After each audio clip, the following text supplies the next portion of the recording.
কালো জাদুর ভয়ানক ছায়ায় নিভে যায় ভালোবাসার প্রদীপ। অশুভ শক্তির ছোবলে বিহ্বল হয়ে যায় নিরপরাধ প্রাণ। এর নিষ্ঠুর আঘাতে শোকের সংসার হয়ে যায় দুর্বিষহ। এ কালো জাদুর ছায়ায় হারিয়ে গেল আরও এক ভালোবাসার আলো। ছেলেটি প্রিয়জনকে কাছে পাওয়ার প্রয়াসে শিখে নেয় কালো জাদু, যার প্রভাবে কি হতে চলেছে জানতে চলেছি আজ। সবাইকে আরও একবার স্বাগতম জানাই ভূতের ডেরায়। তাহলে আর দেরি না করে চলুন শুনে আসা যাক আজকের রোমাঞ্চকর ঘটনাটি। পরশ, যে ছিল স্নিগ্ধের জ্যাঠাতো অথবা চাচাতো ভাই, তারা একই সাথেই পড়াশোনা করত, সেই হিসেবে খুব ভালো বন্ধুও ছিল। আজকের কাহিনীটি স্নিগ্ধকে কেন্দ্র করেই। পরশ যেভাবে গল্পটা বর্ণনা করেছে আমি ঠিক সেভাবেই বলে শোনাচ্ছি। স্নিগ্ধর বয়স তখন 21 বছর। সালটি ছিল 1999-এর দিকে। সে তখন একটি কলেজে পড়াশোনা করত এবং টিউশনি করিয়ে তার কিছু উপার্জন হতো। খুব মেধাবী একজন ছাত্র ছিল সে। একদিন কলেজ ক্যাম্পাসে বসে আড্ডা দিচ্ছিলাম আমরা। সেদিন তার কলেজে নতুনদের প্রথম ক্লাসের কার্যক্রম চলছিল। হঠাৎ একটি মেয়ে এসে স্নিগ্ধকে জিজ্ঞাসা করলো, ভাইয়া 206 নম্বর রুম কোনটা বলতে পারেন? আমি নতুন ভর্তি হয়েছি। স্নিগ্ধ তাকে বলল, সিঁড়ি দিয়ে 2 তলায় ওঠে হাতের বাম পাশে। স্নিগ্ধ তাকে অপলকভাবে দেখছিল। এক কথায় প্রথম দেখাতেই প্রেমে পড়ে গিয়েছিল। এরপর থেকে স্নিগ্ধ প্রায়ই ওই মেয়েটিকে ফলো করত। স্নিগ্ধ একদিন আমাকে বলে ওই মেয়েটির নাম জিজ্ঞাসা করতে, কারণ স্নিগ্ধ খুব লাজুক প্রকৃতির ছেলে ছিল, তাই সে কথা বলতে পারতো না। তাই আমি একদিন মেয়েটিকে ডাক দিয়ে তার নাম জিজ্ঞাসা করলাম। মেয়েটি জানালো তার নাম নূপুর। জিজ্ঞাসা করলাম, মুসলিম? মেয়েটি বলল, জি। আমি স্নিগ্ধকে বললাম মেয়েটিকে ভুলে যেতে, কারণ সে মুসলিম। স্নিগ্ধ তখন উপায় না পেয়ে চিন্তা করলো হাল ছেড়েই দিবে এবং সে ব্যাপারটি মেনেও নেয়। কিন্তু সে যখনই মেয়েটিকে দেখত তখনই সে ঘুরে দাঁড়াতো অথবা অন্য রাস্তা দিয়ে চলে যেত, যাতে করে সে নূপুরকে বলে যেতে পারে। কিন্তু দিন দিন খেয়াল করে দেখা যায় যে স্নিগ্ধ আগের মতো নেই, কেমন যেন উদাস হয়ে থাকতো। সেকেন্ড ইয়ারের রেজাল্ট অনেক খারাপ হয়। আস্তে আস্তে পড়ালেখার উপর থেকে মন উঠে যেতে থাকে তার। একসময় সে সিদ্ধান্ত নেয় এবং আমাকে বলল, আমি আর পারছি না, আমি ওকে না পেলে হয়তোবা আর বাঁচব না। আমি স্নিগ্ধকে বললাম, ভাই তুই এই ভুল করিস না, আমরা হিন্দু আর ওরা মুসলিম। নূপুর কোনোদিনও রাজি হবে না, ওই মেয়ের পরিবারও কোনোদিন তোকে মানবে না, আর তোর বাবা জানলে তোকে বাড়ি থেকে বেরি করে দিবে। স্নিগ্ধ এই কথাগুলি না শোনার মতো করে শুনল। এরপরে আস্তে আস্তে নূপুরের সাথে কথা বলার চেষ্টা করতে থাকে। বছরখানেক কেটে যায়, তাদের মাঝে বেশ ভালোই বন্ডিং দেখা গেল। একদিন স্নিগ্ধ তার মনের কথা নূপুরকে জানিয়ে দেয়। নূপুর এটি একদমই মানতে পারে না। নূপুর স্নিগ্ধের সাথে কথা বলাই বন্ধ করে দেয়।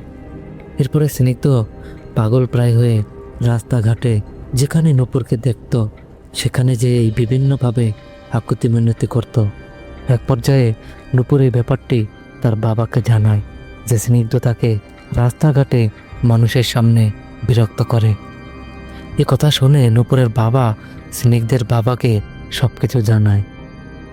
স্নিগ্ধের বাবা স্নিগ্ধকে বেদম বকাঝকা করে এবং সাপ সাপ জানিয়ে দেয় যে মুসলিম কোনো মেয়েকে সে ঘরে ওঠাতে পারবে না, আর কোনো মুসলিম পরিবার এখানে তাদের কোনো মেয়েকেও দেবে না, কারণ আমরাও চাইব না যে আমাদের কোনো মেয়ে মুসলিম ছেলেকে বিয়ে করুক।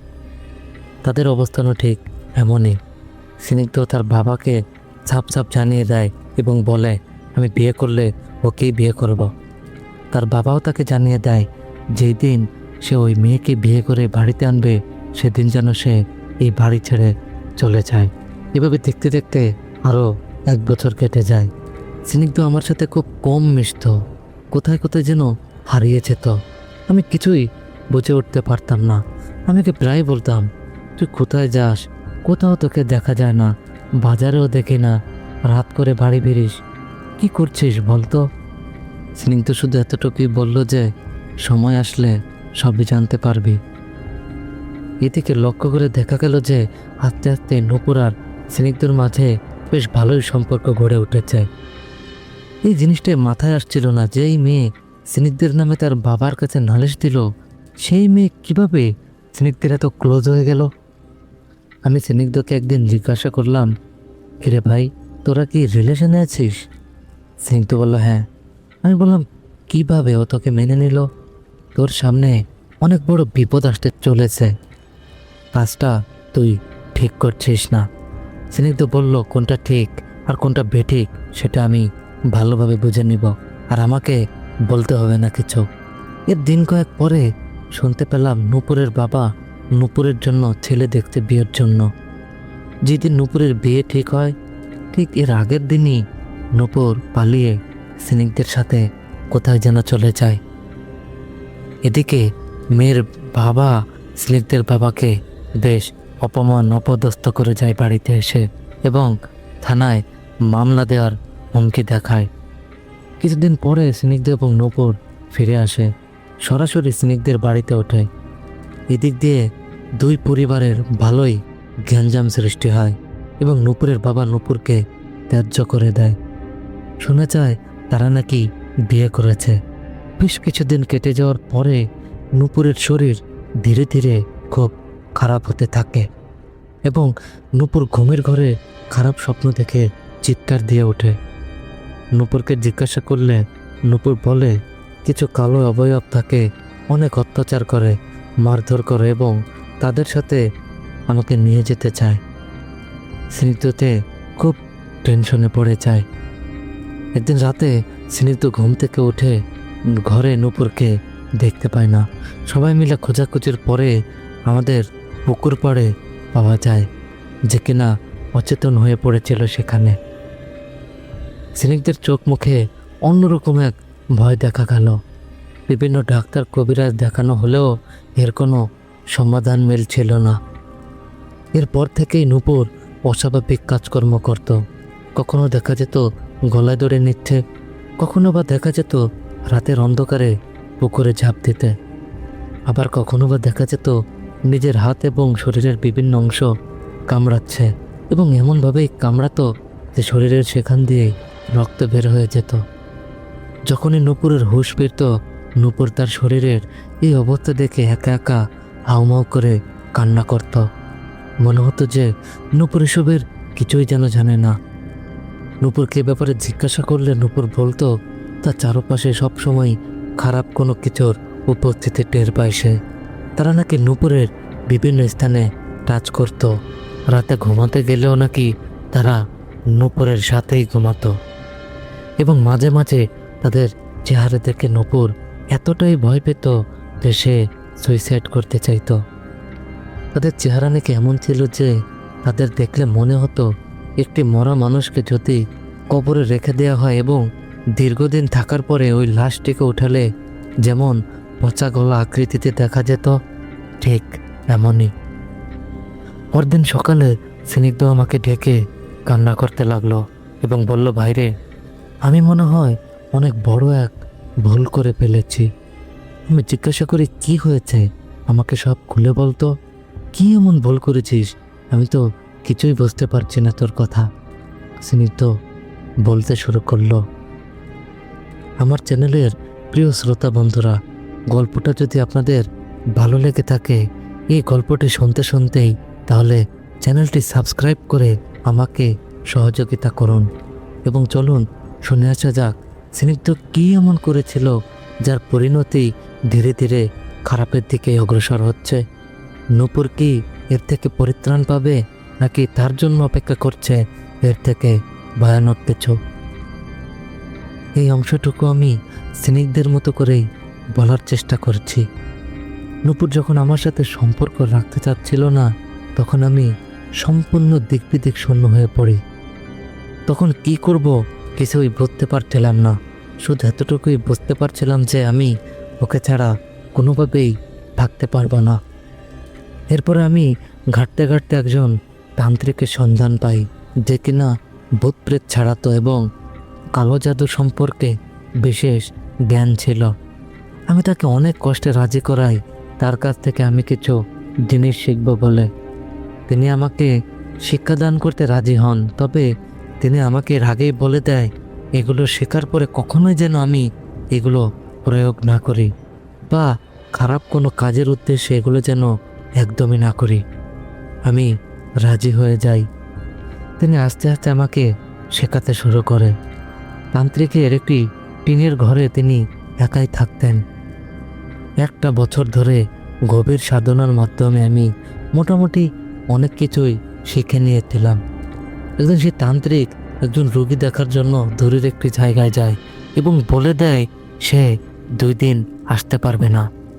তখন আমি তান্ত্রিককে বললাম, আমার বাসায় বেশ কিছু মেহমান এসেছে, তাই আমাকে 2টা দিন আপনার ঘরে থাকতে দিলে বড্ড উপকার হতো। তান্ত্রিক তখন আমাকে বলে দেয়, যেহেতু আমি বাসায় থাকবো না, উল্টাপাল্টা কোনো কিছুই করবে না, এতে তোর ক্ষতি হয়ে যেতে পারে। আমি তখন ওই 2 দিনের সুযোগকে কাজে লাগাতে চাই, কারণ এই জাদু করার জন্য যে জিনিসের দরকার হয় তার প্রত্যেকটাই তান্ত্রিকের ওই ঘরে ছিল। এই সকল জিনিস আমার ঘরে রাখতে পারছিলাম না। তাই তান্ত্রিক যেদিন চলে যায় সেদিন রাতে আমি তান্ত্রিকের ঘরে বসে জাদু চর্চা শুরু করি এবং তা শিখিয়ে দেয়া মন্ত্রগুলো পড়ে জিন হাজির করার চেষ্টা করি। কারণ কালো জাদুর এটাই ছিল সবথেকে বড় কার্যকরী পদ্ধতি। ওই রাতে জিন হাজির হয় এবং ওই জিনের সাথে আমার একটি চুক্তি হয় যে যদি নূপুর আমার সাথে সম্পর্কে জড়ায় তাহলে এর বদলে ওই জিনটিকে একটি ছাগল দেব। জিনটি তখন নূপুরের ব্যবহার করা যে কোনো একটি জিনিস চেয়ে বসে, কিন্তু আমার কাছে তো এরকম কিছুই ছিল না। তাই আমি আগামীকাল দেব বলে প্রতিশ্রুতি দেই। পরদিন আমি কলেজে এসে নূপুরকে গভীরভাবে ফলো করতে থাকি। একটা সময় নূপুর যখন ওয়াশরুমের দিক যাচ্ছিল, আশেপাশে কেউ ছিল না। এমন সময় আমি নূপুরের কাছে গিয়ে কথা বলতে গেলে ঝগড়া পেতে চাই। এই সুযোগকে কাজে লাগিয়ে নূপুরের মাথা থেকে 2-1টি চুল ছিঁড়ে নেই। এরপর আমি নূপুরকে সরি বলে দ্রুত সেখান থেকে চলে আসি। এটি আবার ক্যাম্পাসের কয়েকটি মেয়ে দেখে নেয়। তাদের বললাম জিনিসটা কাউকে না জানাতে। ওই দিন রাতে তান্ত্রিকের বাসায় এসে আমি রিচুয়াল করতে বসি এবং মন্ত্রগুলো পড়ে সেই জিনটিকে আবার ডাকি। ওই চুলগুলি একটি পুতুলের সাথে পেঁচিয়ে রক্ত দিয়ে আমি রিচুয়াল শুরু করি এবং ওই জিনের সাথে আমার চুক্তি সম্পন্ন হয়। কাজটি করার সময় যেমন ভয় পাচ্ছিলাম, তেমনি কাজ শেষ হয়ে যাওয়ার পরে এক ভীষণ আনন্দ পাচ্ছিলাম। এই কাজ শেষে আমি তান্ত্রিকের ঘর থেকে এই জাদুবিদ্যার কিছু জিনিস অল্প অল্প করে চুরি করে নিই। এর 2 দিন পার হয়ে যাওয়ার পরেও এর কোনো সুফল পাচ্ছিলাম না। ঠিক 3 দিনের দিন দেখলাম নূপুর আমাকে দেখে অন্যরকম একটা হাসি দিল। তখন তো আমি আনন্দে আটখানা হয়ে যাচ্ছিলাম। এরপর থেকেই নূপুরের সাথে আবার কথাবার্তা শুরু হয়। আস্তে আস্তে প্রেমের প্রস্তাব দিলে নূপুর রাজি হয়ে যায়। ওই দিন রাতেই ঘুমালে আমি স্বপ্ন দেখি এক গায়েবী কণ্ঠ আমাকে সেই চুক্তির কথা মনে করিয়ে দিচ্ছে। আমি পরদিন বাজার থেকে একটি ছাগল কিনে নিয়ে বাড়িতে চলে আসি। ছাগলটিকে তুইও দেখেছিলি। ওই রাতে তান্ত্রিকের বাড়ি থেকে নিয়ে আসা কিছু জিনিস নিয়ে আমি আমার রুমে আবার রিচুয়ালে বসি এবং ওই ছাগলটিকে উৎসর্গ করি। রাতের বেলায় পুকুর পাড়ে ছাগলটিকে রেখে দিয়ে আসি। নূপুরের সাথে দিনকাল অনেক ভালোই যাচ্ছিল, কিন্তু আস্তে আস্তে ওর সাথে সম্পর্কটা কেন যেন আবার একটা দূরত্ব সৃষ্টি হচ্ছিল। কোনো কারণ বা অকারণেই ঝগড়া হয়ে যেত। একদিন হঠাৎই নূপুরের বাবা নূপুরের জন্য ছেলে দেখে বিয়ের জন্য। নূপুরের সাথে কথা বললে নূপুর জানালো সে তার বাসায় কোনোভাবেই এই রিলেশনের ব্যাপারটা জানাতে পারবে না, আর সে তার বাবার অবাধ্য হতেই পারবে না। একসময় বিয়ের দিন তারিখ নির্ধারণ হয়ে যায়। আমি তখন আবার রিচুয়ালে বসি। আমি ওই জিনটিকে জিজ্ঞাসা করলাম আমাদের সম্পর্কের মাঝে এত দূরত্ব হওয়ার কারণ কি। সে জিনটি হাসতে লাগলো আর বলতে লাগলো আমার কাজ ছিল শুধু সম্পর্ক বানিয়ে দেওয়া। তুই আমাকে আমার ভোগ দে, তাহলে দেখবি আবার সব ঠিক হয়ে গেছে। আমি তখন ওই জিনটিকে বললাম ঠিক আছে, তাহলে নূপুরকে আমার সাথে বিয়ের জন্য রাজি করিয়ে দাও। এর বিনিময়ে আমি তোমাকে আগের থেকে বেশি কিছু দেব। আমি তোমার জন্য বড় একটি পাঠা উৎসর্গ করব, তবে এটি আমি বিয়ের 1-1.5 মাস বাদে দিব। জিনটি তখন শর্ত দেয় আমাকে আসল তারিখ বলতে হবে। তখন আমি বলে দিই ঠিক আছে, আমি বিয়ের 1 মাস পরেই দিব। এই শর্তে তার সঙ্গে আমার পুনরায় আরেকটি চুক্তি হয় এবং বিয়ের আগের দিন নূপুর বাড়ি ছেড়ে আমার কাছে চলে আসে এবং 1 মাস পরে আমি একটি বড় পাঠা ওই জিনকে দিয়ে দেই। কিছুদিন ভালো যাওয়ার পরেই নূপুরের সাথে এই সকল কাজ ঘটতে আরম্ভ করে। আমি এখন এর আগামাথা কিছুই বুঝতে পারছি না। তখন আমার চাচাতো ভাই আমাকে বলল তুই আরেকবার ওই জিনের সাথে কথা বলে দেখ যে আসলে এগুলো কেন হচ্ছে, হয়তোবা কোনো উত্তর পেতে পারিস। আমি এর পরদিন রাতে নূপুর ঘুমিয়ে গেলে আবার রিচুয়ালে বসি এবং ওই জিনটিকে হাজির করি। কিন্তু এবার আমি যা শুনলাম তা শুনে ভয়ে আমার গলা শুকিয়ে যায়। মনে হচ্ছিল আমি নিজেই মারা যাই। ওই জিনটি তখন আমাকে বলল তুই যখন রিচুয়াল করছিলি তখন তুই মন্ত্র পড়া ভুল করে পাঠার পরিবর্তে নূপুরকে উৎসর্গ করেছিস, আর যেহেতু তুই ওকে উৎসর্গ করেছিস তাই আমরা ওকে নিয়ে যাব। আমি কান্না করতে শুরু করলাম। এর থেকে পরিত্রাণের উপায় জানতে চাইলাম। তখন সে জিন আমাকে বলে ঠিক আছে, নূপুর ততদিনই তোর কাছে থাকবে যতদিন তুই আমাকে প্রতি সপ্তাহে একটি করে পাঠা উৎসর্গ করবি। এর থেকে বেশি আমি আর কিছুই করতে পারবো না, বাদ বাকিটা তোর উপরে। এই বলে সে চলে গেল। আমার তখন কান্না করা ছাড়া আর কোনো উপায়ই ছিল না। পরদিন আমার চাচাতো ভাইকে সব জানালাম। আমার ভাই আমাকে বলল তুই সেই তান্ত্রিকের কাছে যেয়ে সব সত্য কথা বলে দে, এছাড়া আর কোনো উপায় দেখতে পাচ্ছে না। আমিও আর কোনো উপায়ন্ত খুঁজে না পেয়ে সেই তান্ত্রিকের কাছে যেয়ে তার 2 পা জড়িয়ে ধরি এবং আমাদের বাঁচাতে বলি।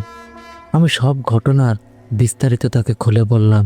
সে অত্যন্ত রেগে আমাকে বলল তুই এখান থেকে চলে যা, যা করেছিস এখন এর প্রায়শ্চিত্ত কর। আমি হাউমাউ করে কান্না করছিলাম এবং বলছিলাম আমাকে ফিরিয়ে দেন না, আমাকে দয়া করুন, এমন ভুল আর কোনোদিনও করব না। আমার আকুতি মিনতি দেখে তিনি আমার উপর দয়া করলেন এবং বললেন আগামীকাল আমার স্ত্রীকে নিয়ে তার সাথে দেখা করতে। তিনি পরদিন নূপুরকে দেখলেন এবং বললেন নূপুরকে বাসায় দিয়ে আবার এখানে চলে আসতে। এরপর তিনি আমাকে বললেন যে অবস্থা দেখছি বাঁচানো যাবে কি না তাতেই সন্দেহ রয়েছে। তুই কি করেছিস? কেন একটা মানুষের জীবন একটা শয়তানের দিকে ঠেলে দিলি তাদের ভোগ্যবস্তু হিসাবে? তুই তো পড়াশোনা করিস, ভালো ছাত্র, তুই কি জানিস না যে অল্প বিদ্যা ভয়ঙ্করী? এতটুকু শিক্ষা নিয়েই তুই ভেবে নিয়েছিস তুই সবটা পারিস, তাই না? তুই যে জিনের সাথে চুক্তি করেছিস তুই কি জানিস সেই জিনের জাতি কি? এটি সিলাত জাতের জিন। এদের যে কাজ একবার দেওয়া হয় ওই কাজ না করে এরা কখনোই ফেরে না। তুই তো উল্টো প্রতিশ্রুতি দিয়ে ফেলেছিস তোর স্ত্রীকেই দিয়ে দিবি। এরা অত্যন্ত চতুর প্রকৃতির হয়। এরা তোর থেকে সাধ্য হাসিল করে নেবে। শুধু এরা নয়, সকল খারাপ জিনেরাই ধোঁকা দিবে। তুই ভেবে নিবি যে তোর কাজ হয়ে গিয়েছে, আসলে সত্যিকার অর্থে এটা তোকে লোভ দেখায়। ওই লোভে পা ফেলা মানেই সারা জীবন ধরেই তাদেরকে তাদের ভোগ দিয়ে যাওয়া, এবং ধীরে ধীরে এই ভোগগুলি ছোট জিনিস থেকে শুরু করে বাড়তেই থাকে। যেমন তোর সাথে প্রেমের সম্পর্ক ঠিকই করে দিয়েছিল, কিন্তু পরক্ষণে ওরাই আবার এই সম্পর্ক ভেঙে দিয়েছিল, এতে করে তুই ওদের ভোগ দিতে থাকিস। এই সকল কালো জাদু কোনো ছেলে খেলা নয়। পৃথিবীতে প্রতিটা জিনিসই শিখতে হয় নিজেকে বাঁচানোর জন্য বা নিজেকে প্রোটেক্ট করার জন্য।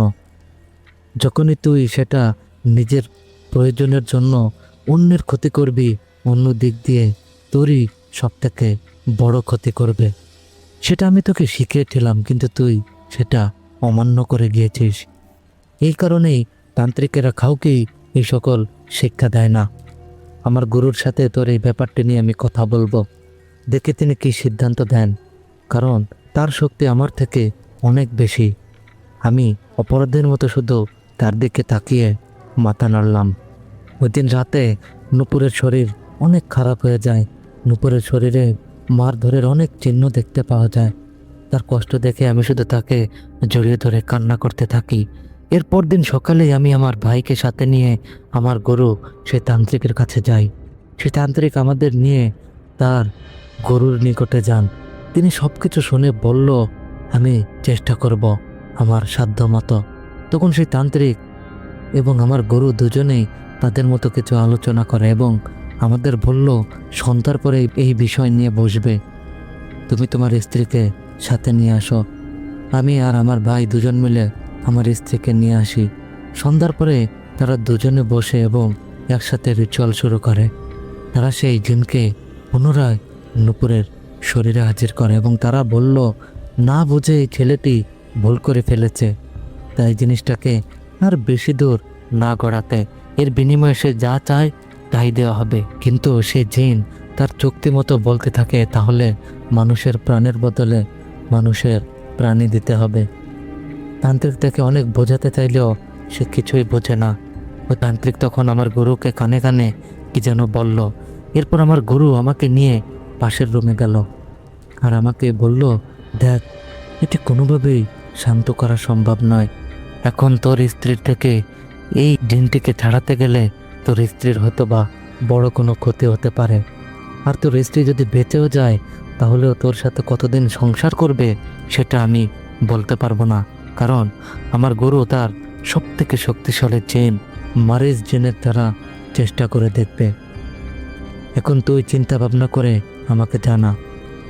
আমার ভাই আমাকে বলল, ভাইরে, সংসার থাক আর না থাক, এই জিনিসটা থেকে যে করেই হোক নূপুরকে বের কর, অন্তত মেয়েটা বেঁচে তো থাকবে। আমি আর কোনো উপায়ন্ত না পেয়ে আমার গরুকে জানিয়ে দেই যে তারা তাদের মতো করে চেষ্টা করুক। বড় তান্ত্রিক তখন তার আসনে বসে এক মনে কি যেন বিড়বিড় করতে থাকে এবং একটা সময় এই রুমের মধ্যেই এক বড় কোনো শক্তির অস্তিত্ব অনুভব করতে পারছিলাম এবং আমার স্ত্রীর সাথে অনেক ধস্তাধস্তির দৃশ্য দেখতে লাগলাম। নূপুর তখন অনেক জোরে জোরে চিৎকার করছিল আর আমাকে বলছিল, স্নিগ্ধ, আমাকে বাঁচাও, আমাকে এদের থেকে রক্ষা করো, এরা আমাকে বাঁচতে দেবে না, সবই তোমাকে বলবো যাচ্ছে, আমাকে মেরে ওরা ওদের সাধ্য হাসিল করবে। আমি যেহেতু টুকটাক কিছু জানতাম, তাই আমি বুঝতে পারছিলাম যে এটা শুধুই ছলনা। কিছুক্ষণ পরে নূপুর নিস্তেজ হয়ে পড়ে এবং মাটিতে লুটিয়ে পড়ে। আমি তাড়াতাড়ি করে নূপুরের কাছে গিয়ে ওকে ধরে ডাকতে থাকি, কিন্তু কোনো সাড়া শব্দ আর পাচ্ছিলাম না। আমি ভয়ে পাথর হয়ে যাই। ঘন্টার পর ঘন্টা ওর পাশেই বসে থাকি, কিন্তু জ্ঞান ফেরার কোনো নাম নেই। প্রায় 3-4 ঘন্টা পরে ওর জ্ঞান ফিরে। আমি মনে মনে সত্যি অনুভব করলাম। এরপর ওখান থেকে বাড়িতে চলে আসি। নূপুরও ধীরে ধীরে সুস্থ হয়ে ওঠে। কিছুদিন কেটে যাওয়ার পরে নূপুর আস্তে আস্তে আমার থেকে দূরে সরতে থাকে এবং সবসময় কান্না করতে থাকে তার পরিবারের জন্য। সবসময় বলতে থাকে, আমি কিভাবে অন্য ধর্মে বিবাহ করলাম, আমি আমার পরিবারের কাছে ফিরে যেতে চাই। সবসময় এসব কথা বলতে থাকে এবং কখনোই আমাকে ওর ধারে কাছেও আসতে দিত না। আর নূপুরকে তার বাড়িতে দিয়ে আসার মতো সাহসও আমার ছিল না। একদিন নূপুর তার ব্যাগ গুছিয়ে তড়িঘড়ি করে চলে যেতে নেয়। আমি আর তাকে আটকালাম না। ও যখন চলে যাচ্ছিল তখন মনে হচ্ছিল আমার পুরো পৃথিবীটাই আমার থেকে চলে যাচ্ছে। নূপুর চলে যায়। বেশ কিছুদিন পরে নূপুরের এক বান্ধবীর সাথে কলেজে দেখা হয়। সে বলল নূপুরের বাড়িতে প্রথম অবস্থায় অনেক সমস্যা হয়েছে। পরে নূপুর তার বাবা মাকে সব কিছুই খুলে বলেছে কীভাবে তার সাথে তার জীবনে এগুলো ঘটে গিয়েছিল। এরপরে তার বাবা মা তাকে মাফ করে দেয় এবং পরে তার বাবা মা থানায় গিয়ে স্নিগ্ধের নামে নির্যাতনের মামলা করতে যায়। আর নূপুরের শরীরে আঘাতের দাগগুলি প্রমাণ হিসেবে দেখিয়ে দেয়। স্নিগ্ধের তখন কয়েক বছরের জেল হয়ে যায়, কিন্তু স্নিগ্ধের মনে কোনো কষ্ট ছিল না। সে মেনে নিয়েছিল এটাই তার কর্মের ফল। গল্পটির পরবর্তী কাহিনীটি ভয়ের সঙ্গে সংযুক্ত নয়, তাই কাহিনীটি আর বাড়ালাম না। কালো জাদু কখনোই কারোর জন্য মঙ্গল বয়ে আনে না। এতে দুই পক্ষেরই বড় ধরনের ক্ষতির সম্মুখীন হতে হয়। এটি যেমন প্রাণঘাতী, তেমনি আল্লাহ ক্ষমা করেন না। এই ঘটনা থেকে আমরা সকলেই কালো জাদুর ক্ষতিকর দিক এবং এর পরিণতির শিক্ষা পেয়েছি। ঘটনাটি যদি আপনাদের ভালো না লেগে থাকে তাহলেও শুনতে থাকুন এবং পাশেই থাকুন ভূতের ডেরায়। আশা করছি শুনতে শুনতে একসময় আপনারও ভালো লাগবে। এমনও তো হতে পারে আপনার পছন্দের কোনো ঘটনা আপনি মিস করে গেলেন। আর ঘটনাটি ভালো লেগে থাকলে অবশ্যই আমাদের চ্যানেলটি সাবস্ক্রাইব করে আমাকে সহযোগিতা করবেন। আজ বিদায় নিচ্ছি, ততক্ষণে সকলেই ভালো থাকুন, সুস্থ থাকুন। আল্লাহ হাফেজ। আসসালামু আলাইকুম।